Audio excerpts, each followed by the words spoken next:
अर्थव्यवस्था। ठीक है, मानव द्वारा संपन्न वैसी सारी गतिविधियां जिनमें आर्थिक क्रियाकलाप के तत्व विद्यमान हो आर्थिक गतिविधि कही जाती है। अर्थशास्त्र उन सभी गतिविधियों का अध्ययन करता है। अर्थशास्त्र जहाँ एक विषय है, वहीं अर्थव्यवस्था इस विषय का किसी क्षेत्र विशेष में सक्रिय स्वरूप है। अर्थव्यवस्था अर्थशास्त्र की अवधारणाओं और सिद्धांतों का किसी देश राज्य में वास्तविक कार्य रूप है। अर्थव्यवस्था का अर्थ है मानव समाज की समस्त उत्पादन और विनियोग प्रक्रिया से है। अर्थशास्त्र और अर्थव्यवस्था के बीच का संबंध सामान्य रूप से सिद्धांतों और अभ्यास के रूप में देखा जा सकता है। अर्थशास्त्र बाजार के सिद्धांतों, रोजगार इत्यादि की बात करता है, जबकि खास क्षेत्रों में सिद्धांतों को अपनाने के बाद की वास्तविक तस्वीर होती है। अर्थव्यवस्था राज्य की समस्त आर्थिक गतिविधियों का समेकन तथा संयोजन है। अर्थव्यवस्था की परिभाषा देखो, आर्थर लेविस के अनुसार अर्थव्यवस्था का अर्थ होता है किसी संप्रदाय अथवा राष्ट्र के संपूर्ण व्यवहार से होता है, जिसके आधार पर मानवीय जरूरतों की संतुष्टि के लिए अपने संसाधनों का प्रयोग करता है। बिहार की अर्थव्यवस्था का अभिप्राय बिहार के आर्थिक विकास से है, जिसके आधार पर यहाँ के निवासियों की मानवीय जरूरतों की संतुष्टि के लिए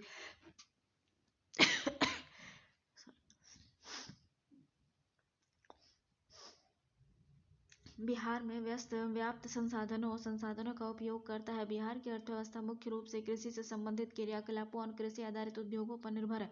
कृषि आधारित अर्थव्यवस्था होने के बावजूद भी वर्ष 2010 के बाद के वर्षों में बिहार का आर्थिक वृद्धि दर देश के प्रमुख विकसित राज्यों की अपेक्षा कहीं अधिक रहा है। यही कारण है कि बिहार की प्रति व्यक्ति आय 2018-19 में 28,668 रुपये थी, जो 2019-20 में 31,287 रुपये हो गई। हालांकि राष्ट्रीय औसत से अभी भी ये काफी कम है। अभी राज्य में प्रति व्यक्ति आय राष्ट्रीय औसत का लगभग 32.9% है। अंतिम अनुमान 19-20 के द्वारा बिहार की विकास दर 7.6% 17-18 में थी, जो 2019-20 में 19-20 में 10.5% हो गई है, जो राष्ट्रीय अर्थव्यवस्था की विकास दर 6.8 से काफी अधिक है। तेंदुलकर कमेटी की रिपोर्ट 15-16 के अनुसार बिहार की विकास दर 7.6% हो जाने के बावजूद बिहार की समग्र गरीबी 33.7% है। इसमें शहरी गरीबी 31.2% और ग्रामीण गरीबी 34.1% है। आंकड़ों से ये बात स्पष्ट हो जाती है कि बिहार में गरीबी का फैलाव ग्रामीण क्षेत्रों में अधिक है। बिहार की कुल जनसंख्या का 88.70% जनसंख्या ग्रामीण क्षेत्रों में निवास करती है, जबकि मात्र 11.3% जनसंख्या ही नगरों में निवास करती है। बिहार की अर्थव्यवस्था एक अवलोकन देखो, सकल राज्य घरेलू उत्पाद की वृद्धि दरों की बात करें तो 2019-20 में बिहार के लिए ये 10.5% थी, जबकि संपूर्ण भारत के लिए ये 4.2% रही। बिहार की अर्थव्यवस्था में यह सराहनीय प्रदर्शन 18-19 में भी देखा गया था, जब इसकी वृद्धि दर राष्ट्रीय अर्थव्यवस्था 6.1% के मुकाबले 9.3% थी। राज्य सरकार ने अनेक विकास कार्यक्रमों का क्रियान्वयन किया, जिसमें 3 सबसे महत्वपूर्ण है। बिहार की कृषि रोड मैप 3 2017-22, बिहार कौशल विकास मिशन गो 7 निश्चय, जिसमें लोगों के जीवन की गुणवत्ता के प्रमुख पक्षों को शामिल किया गया है। जनसांख्यिकी विवरणी हो गया। वर्ष 2011 में बिहार की जनसंख्या 10.14 करोड़ थी, जो भारत की 121.06 करोड़ जनसंख्या का 8.60% होती है। राज्य का जनसंख्या घनत्व 1106 प्रति वर्ग किलोमीटर है, जो भारत की जनसंख्या घनत्व 382 प्रति व्यक्ति प्रति वर्ग किलोमीटर का लगभग 3 गुना है। जनसंख्या का ऐसा उच्च दबाव राज्य के ग्रामीण क्षेत्रों में अधिक महसूस होता है। जनसंख्या का ऐसा उच्च दबाव जो है वो ग्रामीण क्षेत्रों में अधिक महसूस होता है, जहाँ जमीन लोगों की जीविका का मुख्य माध्यम है। राज्य में शहरीकरण मात्र 11.3% है, जो देश के शहरीकरण 31.2% से बहुत कम है। इसमें कहता है कि राज्य में शहरीकरण की गति बहुत धीमी है और अब ये 2011 के बीच बिहार में शहरों की संख्या 130 से 53.1% बढ़कर 199 हो गई है। बिहार में अब 199 शहर हैं। वर्ष 2001 से 2011 के बीच बिहार की अर्थव्यवस्था 25.1% बढ़ी, जबकि राष्ट्रीय औसत 17.6% ही था।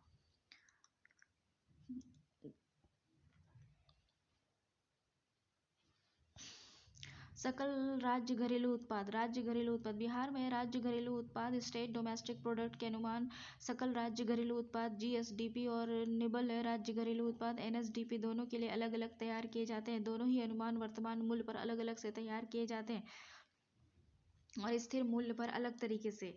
तो जैसे इसमें देखते हैं 2011-12 के में स्थिर मूल्य पर मुख्य स्रोतों और समग्र अर्थव्यवस्था की क्षेत्र वृद्धि दर।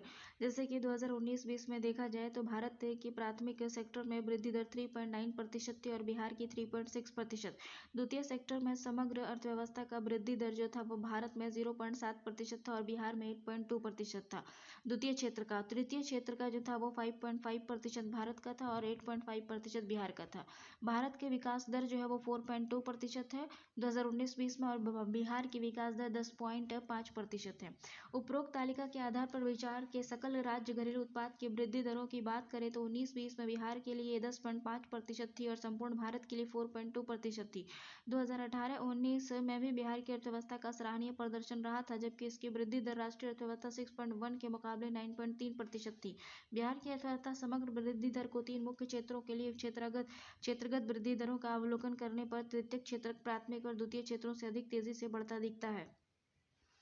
अर्थव्यवस्था में ढांचागत बदलाव हुआ। जैसे पूरी दुनिया की अर्थव्यवस्थाओं का ऐतिहासिक अनुभव रहा है कि किसी अर्थव्यवस्था में 3 प्रमुख क्षेत्र होते हैं, प्राइमरी, सेकेंडरी और टर्सरी के आउटपुट में हिस्से के लिहाज से ढांचागत संरचना में बदलाव आता है। यह बिल्कुल प्रत्याशित होता है क्योंकि आर्थिक स्तर में वृद्धि होने पर मांग का पैटर्न बदल जाता है। इसलिए इसके अतिरिक्त आय का द्वितीय क्षेत्र की वस्तु और द्वितीय क्षेत्र की सेवाओं पर अधिक व्यय किया जाता है। बिहार में आउटपुट की क्षेत्रगत संरचना की जांच करने पर यही पैटर्न दिखता है। बिहार की अर्थव्यवस्था के 3 प्रमुख क्षेत्र प्राइमरी, सेकेंडरी और टर्सरी पर विचार करने पर नवीनतम आंकड़ों के अनुसार यह स्पष्ट होता है कि प्राथमिक क्षेत्र के हिस्से में लगातार गिरावट आई है, जो 13-14 के मुकाबले 19-20 में 19.5% रहा है। वहीं द्वितीय क्षेत्र के हिस्से में मामूली बदलाव हुआ है, जिसमें विकास दर 20.3% रही है 2019-20 से, परंतु तृतीय क्षेत्र में निसंदेह उल्लेखनीय वृद्धि हुई है, जो 2013-14 में 57.3% था, वो बढ़कर 2019-20 में 60.2% हो गया है। इसी तरह क्षेत्रगत वर्गीकरण पर गौर करने पर यह स्पष्ट होता है कि फसल क्षेत्र का हिस्सा 19-20 में 9.7% रह गया। वहीं सकल राज्य घरेलू मूल्यवर्धन में तृतीय क्षेत्र का हिस्सा बढ़ा है। इससे स्पष्ट होता है कि सकल राज्य मूल्यवर्धन में शहरी क्षेत्र का हिस्सा बढ़ रहा है।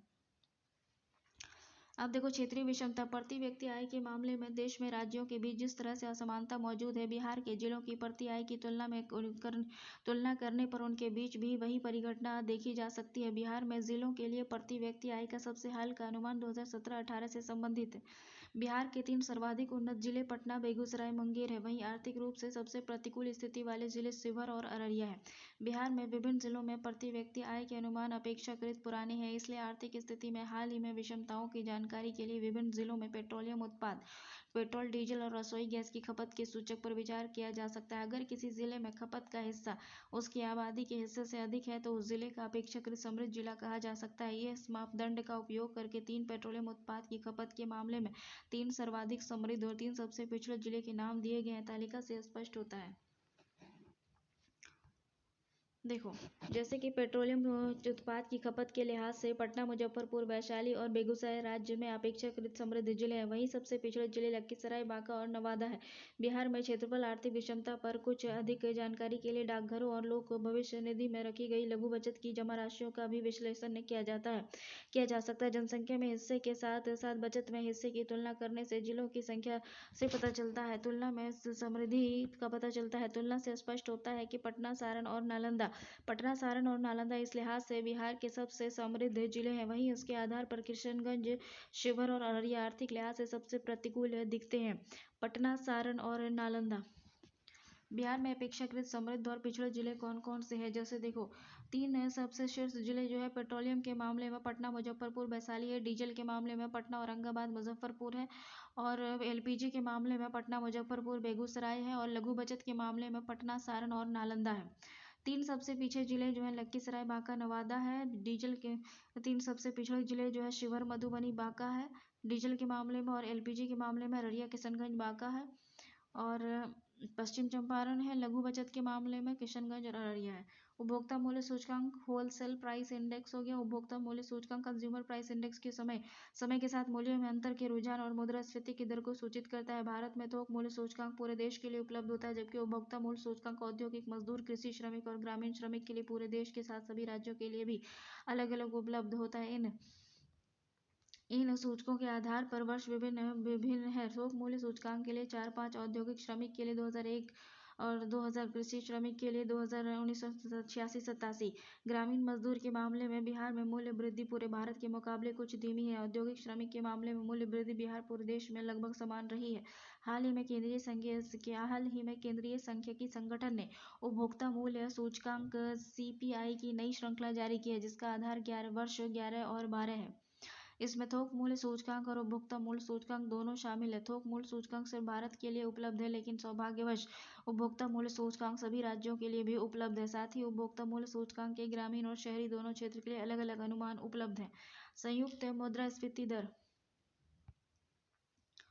देखो, संयुक्त मुद्रास्फीति दर बिहार में सबसे अधिक 9.8% है, जबकि पूरे भारत में 6.93% थी।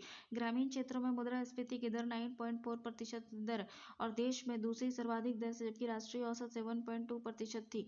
दोनों क्षेत्रों में भी बिहार में मुद्रास्फीति की 12.2% राष्ट्रीय दर और 6.7% से अधिक थी। ऐसा अंशतः विगत वर्षों में बिहार की अर्थव्यवस्था में उस वृद्धि दर के कारण हो सकता है। ठीक है, ग्रामीण क्षेत्रों में परचेजिंग पावर पैरिटी।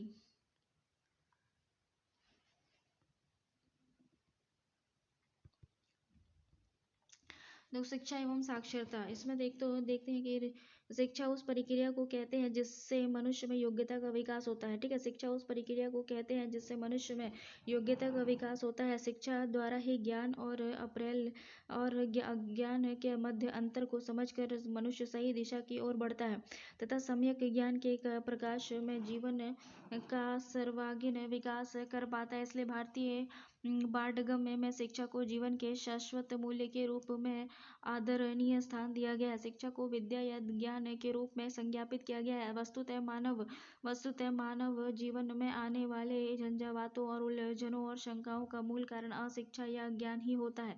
अविद्या नाश के लिए बौद्धकालीन बिहार में नालंदा, उदंतपुरी, विक्रमशिला आदि विश्वविद्यालय स्थापित किए गए थे।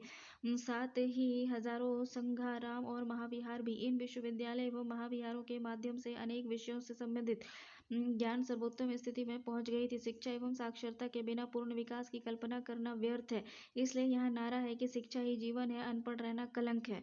12वीं शताब्दी के अंत में लगभग 1198 ईस्वी में इख्तियारुद्दीन मोहम्मद इब्न बख्तियार खिलजी ने बिहार पर आक्रमण किया और सभी शिक्षण केंद्रों, जैन और बौद्ध स्थलों को नष्ट करते हुए पूरे बिहार पर अपना शासन स्थापित कर लिया। इसके साथ ही राजनीतिक अवनति के साथ साथ शिक्षा की भी अवनति बड़ी अवनति हुई।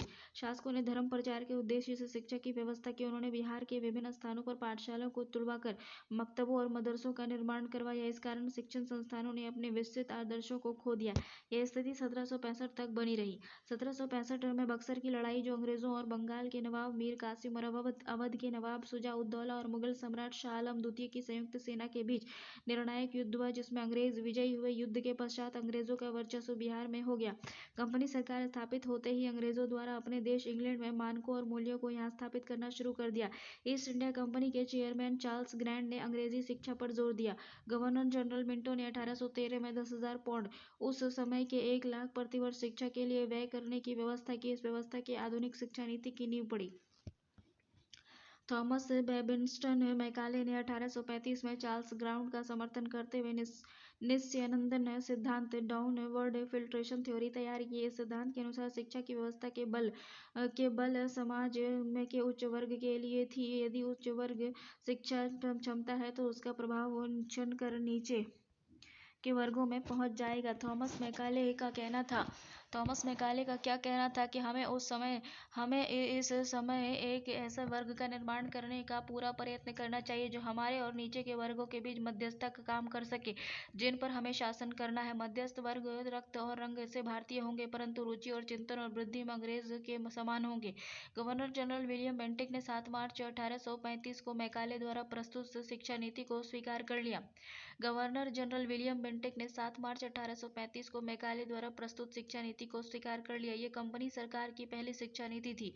7 मार्च 1835 को बनी थी। अंग्रेजी शिक्षा नीति के तहत धीरे धीरे पूरे बिहार में यूरोपियन शैली के स्कूल स्थापित किए जाने लगे। बिहार में अंग्रेजी शिक्षा नीति का क्रियान्वयन कैसे हुआ? अंग्रेज द्वारा अंग्रेजी शिक्षा नीति को क्रियान्वयन के लिए एक आंदोलन छेड़ दिया गया। उस समय बिहार के गांवों में संस्कृत पाठशाला, मकतब और मदरसे स्थापित किए गए। अच्छी तरह पढ़ लिख सकने वालों की संख्या बहुत कम थी। धार्मिक शिक्षा का बोलबाला था। ईसाई मिशनरियां भी अपने धर्म का प्रचार कर रही थी। उन्हें सरकारी सुविधाएं भी प्राप्त थी। वे धार्मिक शिक्षा के लिए बिहार के विभिन्न जिलों में स्कूल स्थापित कर चुके थे। तत्कालीन गवर्नर जनरल लॉर्ड हार्डिंग्स ने 1844 ने घोषणा कर दी थी कि कंपनी सरकार की नौकरियों में उन्हीं लोगों को प्राथमिकता दी जाएगी जिन्हें अंग्रेजी शिक्षा प्राप्त की हो। इस घोषणा से बिहार में अंग्रेजी शिक्षा की मांग बढ़ी और शिक्षा का संबंध सीधे रोजगार से जुड़ गया।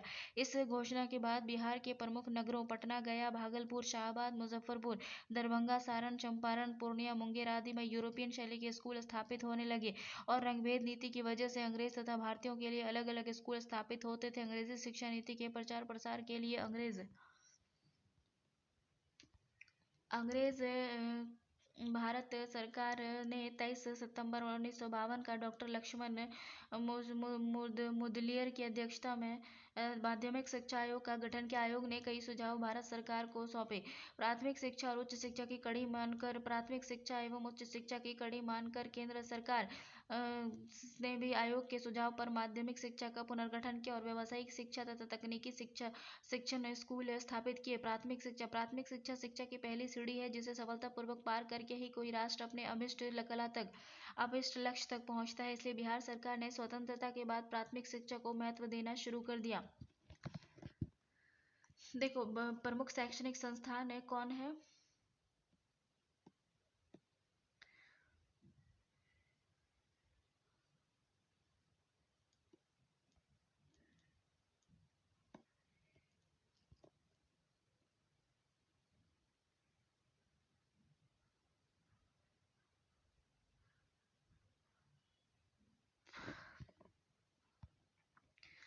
अंग्रेजों ने राजाओं और जमींदारों और प्रभावशाली व्यक्तियों के सहयोग से लेना शुरू कर दिया। 1835 से 1947 तक बिहार की शिक्षा व्यवस्था अंग्रेजों के नियंत्रण में रही थी और वे मैकाले के सपने को साकार भी करते थे। इस बीच समय समय पर वे शिक्षा व्यवस्था के बाहरी आवरण में बदलाव तो करते थे परंतु उनकी शिक्षा नीति का मूल जस का तस ही रहा। बिहार में नई शिक्षा नीति का क्रियान्वयन हुआ।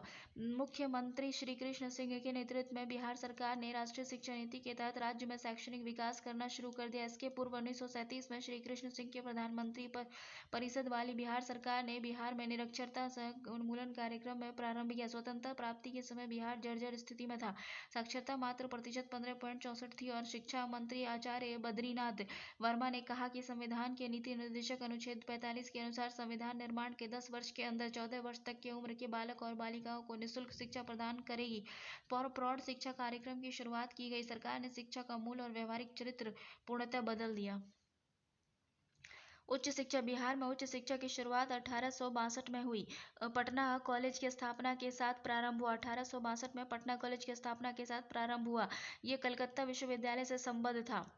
ये कलकत्ता विश्वविद्यालय से संबद्ध था और उच्च शिक्षा के लिए आवश्यक और आकांक्षाओं के अनुरूप ध्यान दिया गया जिससे राज्य में उच्च शिक्षा के में उल्लेखनीय विकास परिलक्षित हुए। अभी राज्य में 24 विश्वविद्यालय काम कर रहे हैं जिनमें से 22 पारंपरिक विश्वविद्यालय हैं जबकि एक मुक्त विद्यालय है और एक प्राइवेट राजकीय विश्वविद्यालय है। राज्य में 15 शोध संस्थान भी हैं और वर्ष 2017 में कुल 277 राजकीय महाविद्यालय और 496 स्थानीय निकाय महाविद्यालय थे। संभावित स्कूल शिक्षकों और पेशेवर प्रशिक्षण उपलब्ध कराना भी उच्च शिक्षा प्राप्त करने का एक अन्य घटक है। वर्ष 2017 में राज्य में 60 शिक्षक प्रशिक्षण संस्थान थे जबकि वर्ष 2014 में इनकी संख्या 43 हो गई। वर्ष 2017 में राज्य में 28 अभियंत्रण महाविद्यालय थे जबकि 2014 में इनकी संख्या 24 थी। अभी राज्य में 87 महाविद्यालय और 7 विश्वविद्यालय को राष्ट्रीय मूल्यांकन एवं प्रत्यावर्तन परिषद की मान्यता प्राप्त है। ठीक है ना। 2014 से 18 तक 2018 में बिहार में शोध संस्थान कितने थे? 15 थे और विश्वविद्यालय की संख्या देखो, केंद्रीय विश्वविद्यालय, राजकीय सार्वजनिक विश्वविद्यालय, राष्ट्रीय महत्व के संस्थान, राज्य पोषित मुफ्त विद्यालय, राज्य विधानमंडल अधिनियम के तहत संस्थान और समकक्ष डीम्ड यूनिवर्सिटी और राजकीय प्राइवेट यूनिवर्सिटी, टोटल 143।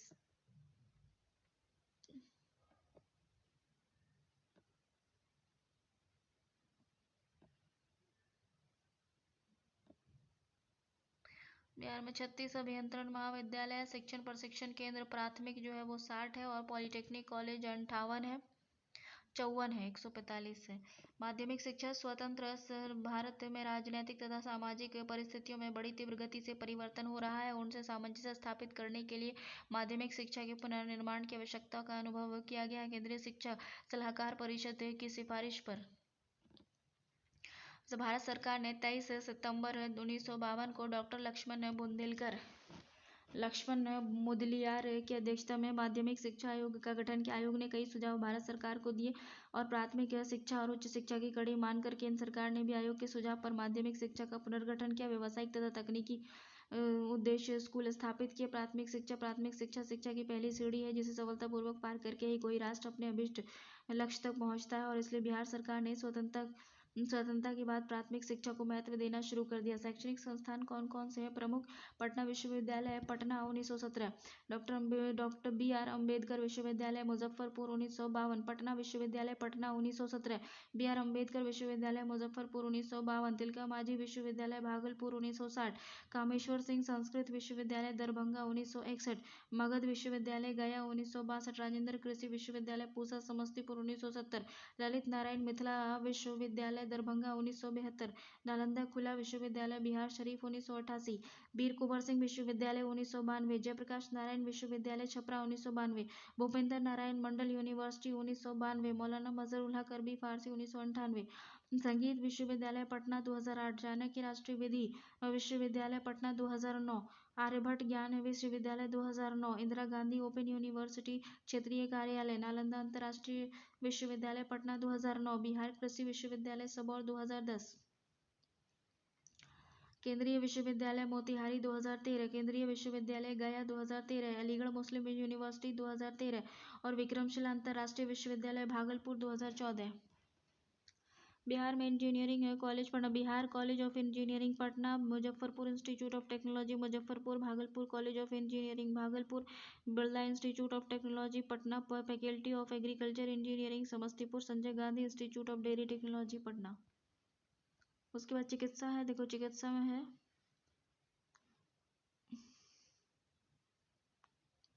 चिकित्सा Patna medical college, ANMCH Nalanda medical college, Tibbi medical college, SK medical college, Jawaharlal Nehru medical college, MIT Muzaffarpur, Patna dental college, Ayurvedic college, Buddha institute dental science and hospital,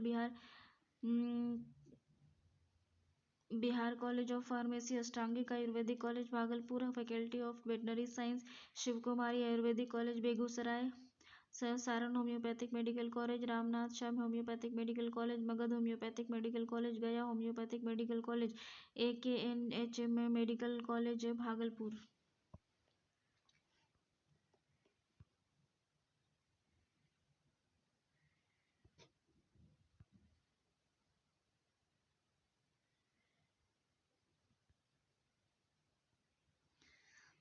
उच्च प्राथमिक स्तर से उच्च माध्यमिक स्तर तक के विद्यालय में उत्क्रमित करने का प्रावधान किया गया। अभी तक 2019-20 राज्य में 535 कस्तूरबा गांधी बालिका विद्यालय चल रहे हैं, जिनमें से 50,318 लड़कियां नामांकित हैं।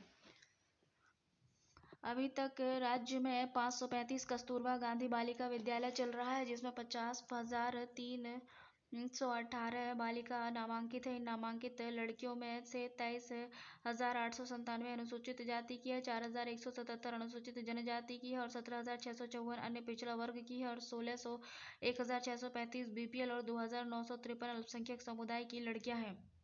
विद्यालय और बाह्य बच्चों में वैसे बच्चे शामिल होते हैं जो या तो कभी स्कूल नहीं गए या फिर स्कूल छोड़ दिया है। ऐसे बच्चों में से बड़ा हिस्सा अनुसूचित जाति अनुसूचित जनजाति के बच्चे, काम करने वाले बच्चे और लड़कियों और खासकर विभिन्न कारणों से शिक्षा से वंचित किशोरियों का होता है। ऐसे विद्यालय बाह्य बच्चों की मदद के लिए उत्थान केंद्र, महादलित श्रेणी के बच्चे के लिए तालीमी मरकज, 6 से 10 वर्ष के मुसलमान बच्चों के लिए और उत्प्रेरण केंद्र, 11 से 14 वर्ष के बच्चे के लिए और मकतब और मदरसा, मुसलमान बच्चों के लिए अनुवासीय हेतु पाठ्यक्रम और आवासीय सेतु पाठ्यक्रम के केंद्र खोले गए हैं। साक्षरता दर हो गया। राज्य में साक्षरता दर 2011 में इतना प्रतिशत से इतना प्रतिशत अंकों की वृद्धि करते हुए 2011 में 61.8% तक पहुंचकर इसमें सुधार किया है, जिसमें 2011 की जनगणना में पुरुष साक्षरता दर 71.2% और महिला साक्षरता दर 51.5% रही है, जिस कारण 19.7% अंकों की लैंगिक विषमता दर्ज की गई। सर्वाधिक 24.4% दशकीय वृद्धि दर किशनगंज में दर्ज किया गया है, जिसका मुख्य कारण 2001 में इसका पहले से ही उच्च साक्षरता वाला जिला होना था। इस जिले में बांग्लादेश से आकर बसने वाले लोगों की संख्या भी अधिक पाई जाती है। किशनगंज में बांग्लादेश से आकर बसने वाले लोगों की संख्या भी अधिक पाई जाती है। महिला साक्षरता दर भी सबसे अधिक किशनगंज में दर्ज हुई है और इसमें सबसे कम पटना में है। साक्षरता दरों के लिहाज से सर्वोच्च 5 जिले दक्षिण बिहार के राज्य का उत्तर पूर्व अंचल साक्षरता दर के लिहाज से काफी पिछड़ा है और सर्वोच्च स्तर पर जिले उत्तर बिहार के हैं।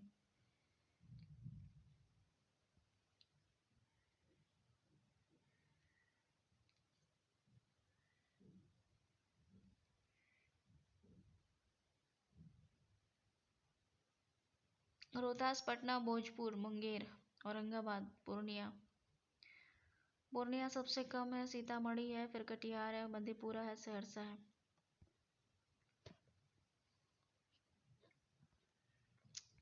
मेडिकल कॉलेज हो गया Patna medical college, Darbhanga medical college, ANM medical college, Nalanda, Jawaharlal Nehru, Patna dental.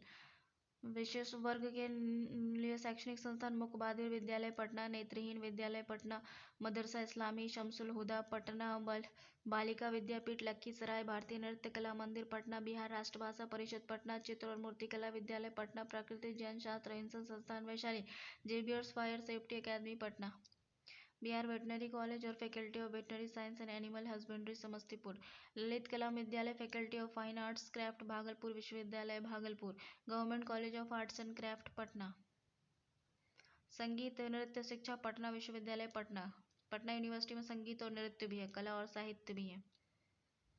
ITI हो गया दीघा में, गया में, भागलपुर में, डेहरी ऑनसोन, नवादा, बक्सर, भोजपुर, सीतामढ़ी, मोतिहारी। पॉलिटेक्निक पटना में है। उसके बाद महिला पॉलिटेक्निक भी पटना में है, न्यू गवर्नमेंट पॉलिटेक्निक भी पटना में है, राजकीय पॉलिटेक्निक भागलपुर में है, फिर गया, मरोड़ा, बरौनी, दरभंगा, पूर्णिया, सहरसा, गन्नीपुर, मुजफ्फरपुर, गोपालगंज, छपरा। कृषि विश्वविद्यालय देखो, बिहार कृषि विश्व महाविद्यालय Bhagalpur, Tirhut college of agriculture Muzaffarpur, Rajendra कृषि विश्वविद्यालय पूसा समस्तीपुर। तिरहुत जो है वो कॉलेज ऑफ एग्रीकल्चर जो है ये मुजफ्फरपुर के अंतर्गत आता है, ठीक है, Muzaffarpur. Tirhut college of agriculture जो है ये मुजफ्फरपुर में आता है और राजेंद्र कृषि विश्वविद्यालय जो आता है वह पूसा समस्तीपुर में आता है। फैकल्टी ऑफ फॉरेस्ट्री साइंस जो होता है ये समस्तीपुर में आता है, faculty of forestry.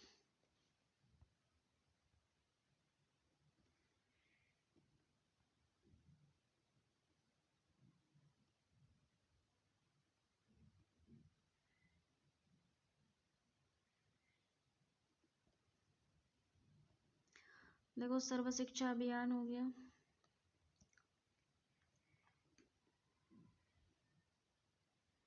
Bihar Urdu academy Patna 1975। देखो नई शिक्षा नीति क्या हो गया कि निःशुल्क और अनिवार्य शिक्षा को बच्चों का अधिकार बनाने के उद्देश्य से शिक्षा अधिकार अधिनियम को अप्रैल 2010 में लागू किया गया था। सर्व शिक्षा अभियान केंद्र सरकार का एक सम्यक महत्व वाला कार्यक्रम है। इस अभियान का मुख्य उद्देश्य सभी को शिक्षा और सभी को ज्ञान है। इस अभियान के तहत 6 से 14 वर्ष के बच्चों को नामांकन कराने का है। इसका लक्ष्य साक्षरता और प्रारंभिक शिक्षा के बीच में सामाजिक और क्षेत्रीय लैंगिक अंतरालों को कम करना है। स्कूली शिक्षा के साथ विद्यालय पूर्व से कक्षा 12 तक बिना बंटवारा किए समग्रता से बर्ताव के लिए विद्यालयी शिक्षा साक्षरता विभाग ने समग्र शिक्षा योजना का आरंभ किया, जो केंद्र प्रायोजित योजना के बतौर 2018-19 में लागू होने वाली समेकित विद्यालय शिक्षा योजना है। इस कार्यक्रम से पूर्व की 3 केंद्र प्रायोजित योजनाएं सर्व शिक्षा अभियान और राष्ट्रीय माध्यमिक शिक्षा अभियान और अध्यापक शिक्षा को समाहित कर दिया गया है। कस्तूरबा गांधी बालिका विद्यालय को पूर्ववर्ती सर्व शिक्षा अभियान के तहत अनुसूचित जाति, अनुसूचित जनजाति और अन्य पिछड़ा वर्ग और अल्पसंख्यक और BPL तबकों की लड़कियों के लिए स्थापित आवासीय उच्च प्राथमिक विद्यालय के बतौर स्वीकृत किया गया था। वर्ष 2017-18 तक चले राष्ट्रीय माध्यमिक शिक्षा अभियान के बालिका छात्रावास घटक के जरिए कक्षा 9 से 12 तक के में पढ़ने वाली वंचित समूह की 14 से 18 वर्ष उम्र की लड़कियों को छात्रावास सुविधा उपलब्ध कराई जाती है। वर्ष 2018-19 में प्रभावी नई शुरुआत वाली समग्र शिक्षा के तहत मौजूद कस्तूरबा गांधी बालिका विद्यालय का पूर्ववर्ती बालिका छात्रावास योजना के साथ कन्वर्जन करके 150 से 250 लड़कियों की क्षमता बनाई गई है।